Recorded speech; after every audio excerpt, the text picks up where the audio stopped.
Okay, Scott, my first question really is if we can just go back to the beginning.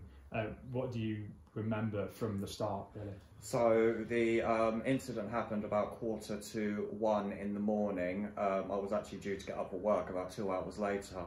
My missus and I were in bed and we heard an almighty bang coming from downstairs. It made us both jump out of bed, and at that point I told my partner, I'll go see what's going on. Before I could get out of my bedroom, I could see a massive glow of orange coming from the bottom of the stairs. Getting to my stairs, I noticed there were flames coming from downstairs, reaching all the way up to the roof, engulfing my entire staircase. There was bits of metal stuck in the wall with fire basically dripping out of them. And at that point, I realised there was no way of getting downstairs. Both my children had woken up by this point, and we were panicking, trying to work out what to do. At that point, I went to the bedroom window and called out and basically started screaming for help. I did not know what time it was. For all I knew, it could have been about 10 o'clock at night and there could have been someone around to help. I very quickly worked out there was no one around. I didn't realise how bad it was. I just knew the stairs were on fire and I thought I could sort it out. So I basically jumped out the window while my missus went to keep the kids calm.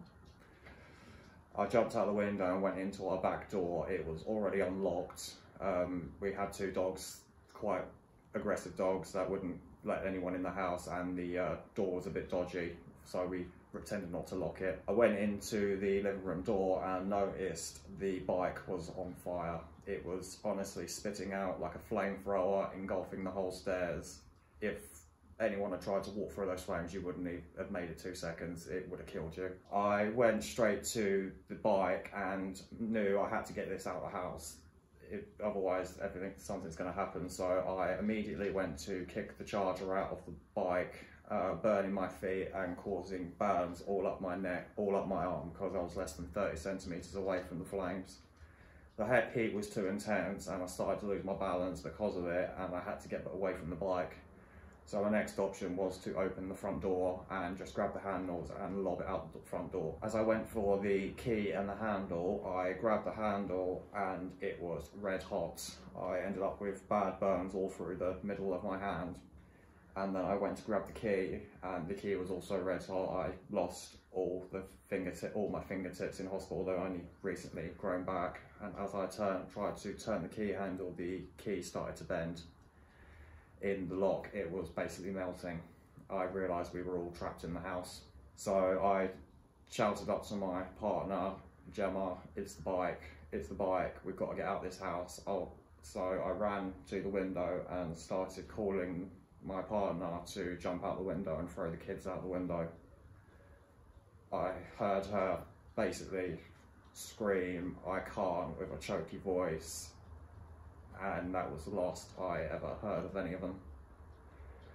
At that point, I basically collapsed on the floor in a heap, crying because everything had gone silent. There was black smoke pouring out from the window.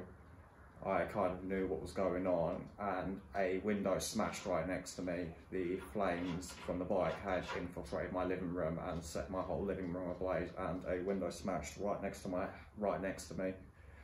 I basically stood back and laid on the trampoline in a heap, a panicky heap. The next thing I remember is someone jumping over the wall and patting me down. Apparently I was on fire at this time. My pyjamas and part of my skin was on fire at this time. The person who patted me down told me the fire service was on the way. They'd been called, and there was literally nothing I could do. I just laid on the trampoline in a heap, listening to the house burning down, the windows smashing, until the fire department showed up. They basically came into the garden and grabbed my legs, pulled me off the trampoline, ripping a load of skin off me, because apparently my skin had fused to the trampoline. They put me on the ground and asked me who was in the house, of which I said my partner, both my kids and both my dogs. They immediately broke into the house and began to extinguish the fire. They then moved me onto the grass because where we live, the cul-de-sac was quite small. There was 4 fire engines and about 3 ambulances, and they couldn't get down the road. So I had to be treated on the grass just outside my house.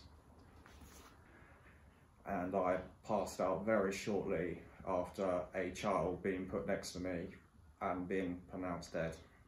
I then woke up in hospital 4 weeks later, having to be sedated because of my serious burns. I was 15% burn on the inside and 17% burns on the outside.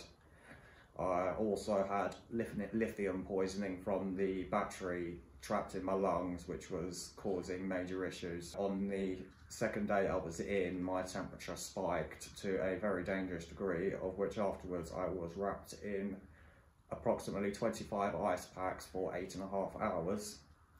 And shortly after that, my heart started going out of rhythm, to which case they had to use defibrillators on me multiple times. I woke up after being in hospital for 4 weeks and released 2 weeks later.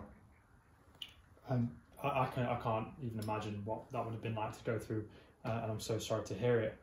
Scott, what did you feel when you woke up? Well, when I first woke up, apparently they had pumped me through so many drugs that I was becoming immune to some of them, so I was pumped with a lot of drugs, antibiotics, all sorts of things. So for the first week or so, waking up was very similar to a dream. I remember seeing my dad, who I hadn't seen in nearly a year, standing over my face, and I actually ended up slapping him because I honestly didn't believe he was there. I honestly was in La La Land. I wasn't really comprehending things. The sedation had given me strange dreams of a completely different event, of which I was in a train crash and treated in a French hospital, which obviously never happened. The first thing I actually said to my mum is, "Where were we just on holiday?" Of which my mum explained to me, "We haven't been on holiday, you were involved in a bad fire." It was then my mum told me that both of my children and my missus had passed in the fire. My son actually making it to hospital and being pronounced dead a couple hours after he was brought into Addenbrooke's hospital. I, however, was only in Addenbrooke for about 3 hours before they transferred me on the blue lights to Broomfield Hospital. It's a burns unit in Chelmsford, and that's where I spent most of my time. But the drugs gave me some weird hallucinations of seeing my children, seeing my missus for about a week and a half. It was very disorientating and quite confusing. Sure. That brings us up to today, and you sitting here now, you recalling that. What runs through your mind now, and what kind of message do you want to put out there about e-bikes, e-scooters, these chargers?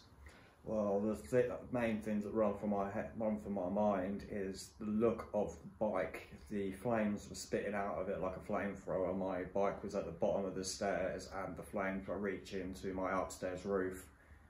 It was absolutely dreadful. Obviously, the traumatic sounds of hearing my partner upstairs